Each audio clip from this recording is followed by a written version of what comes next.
Good morning, Olive, Arlo, and Frank. Grandpa coming to you from Watson. Just got done a Bible study, and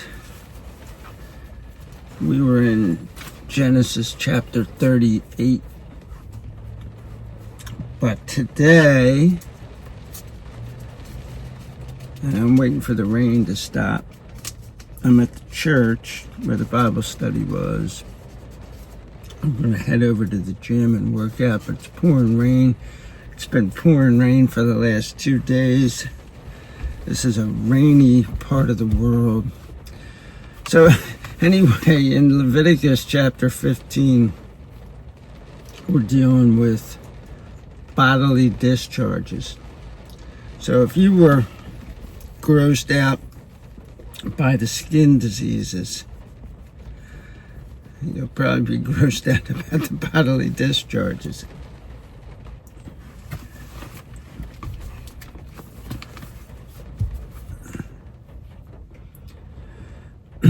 Chapter 15 verse 1 says, "The Lord spoke to Moses and Aaron, speak to the Israelites and tell them, when any man has a discharge from his body, his discharge is unclean." Now this is his uncleanness in regard to his discharge. Whether his body secretes his discharge or blocks his discharge, he is unclean. All the days that his body has a discharge or his body blocks his discharge, this is his uncleanness. So I guess if you had a boil or something like that, that's a discharge. It's sort of like a pimple even. If you had a whitehead pimple, it's a discharge, but it just hasn't popped out of your skin yet. Any bed the man with the discharge lies on will be unclean, and any furniture he sits on will be unclean.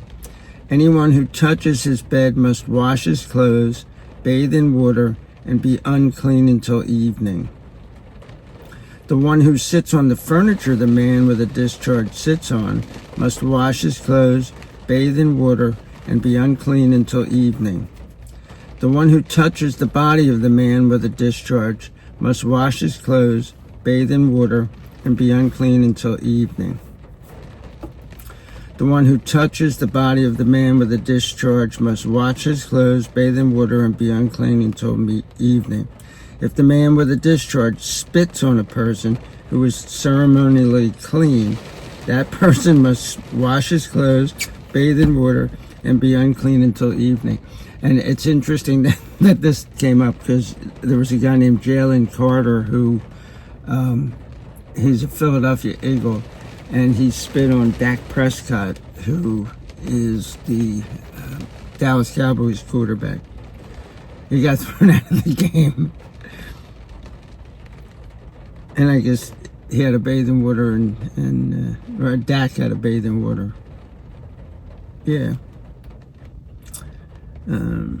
Anyone who touches anything that was under him will be unclean until evening. And the one who carries those items must wash his clothes, bathe in water, and be unclean until evening. Anyone whom the man with the discharge touches without having rinsed his hands in water must wash his clothes, bathe in water, and be unclean until evening. The clay vessel which the man with the discharge touches must be broken, and any wooden utensil must be rinsed in water. So the wood, you could get the discharge off of it, but any kind of pottery, no, you just break it. So here are the purity regulations for male bodily discharges. When the man with the discharge becomes clean from his discharge, he is to count off for himself 7 days for his purification, and he must wash his clothes, bathe in fresh water, and be clean. Then on the 8th day, he is to take for himself 2 turtle doves or 2 young pigeons, and he is to present himself before the Lord at the entrance of the meeting tent and give them to the priest. And the priest is to make one of them a sin offering and the other a burnt offering. So the priest is to make atonement for him before the Lord for his discharge. when a man has a seminal emission, so this is out of his penis, of semen, not urine, he must bathe his whole body in water and be unclean until evening. And he must wash in water any clothing or leather that has semen on it, and it will be unclean until evening. When a man has sexual intercourse with a woman and there is a seminal emission, they must bathe in water and be unclean until evening. I'm not going to get into the particulars of that, but so now we get to female bodily discharges.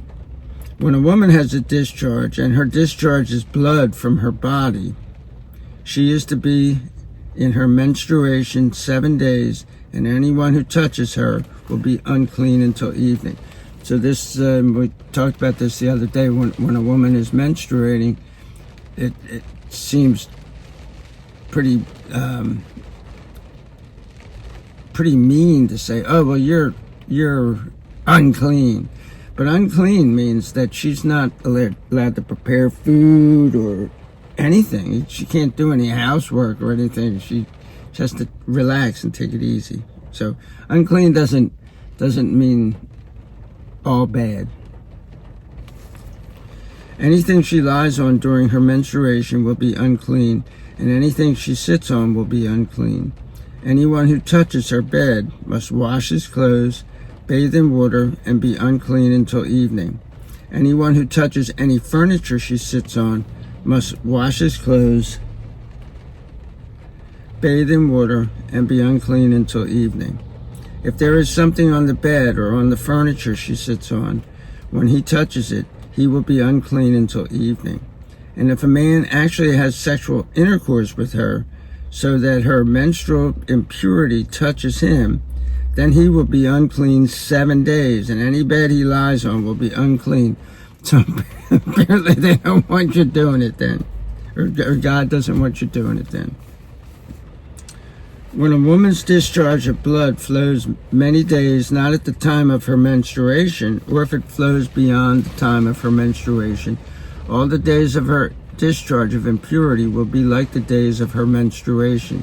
She is unclean.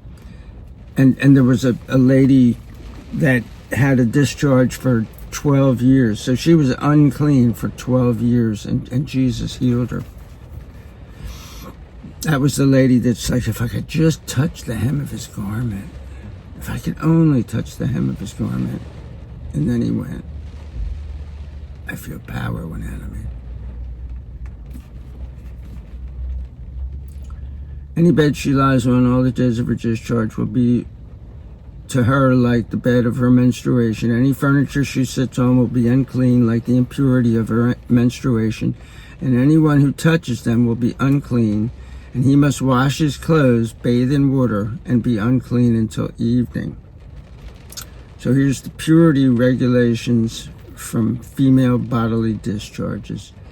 If she becomes clean from her discharge, then she is to count off for herself 7 days, and afterwards she will be clean. Then on the 8th day she must take for herself 2 turtle doves or 2 young pigeons, and she must bring them to the priest at the entrance of the meeting tent. And the priest is to make one a sin offering and the other a burnt offering.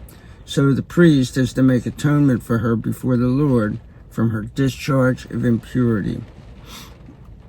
Thus you are to set the Israelites apart from their impurity, so that they do not die in their impurity by defiling my tabernacle, which is in their midst.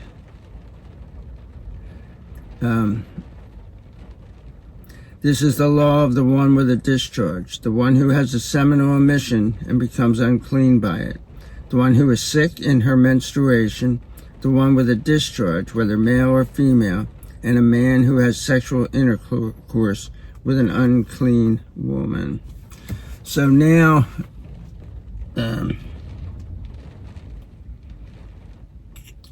we're gonna switch. We're gonna get off icky topics, and we're gonna talk about the day of atonement when we get to chapter 16. Peace out.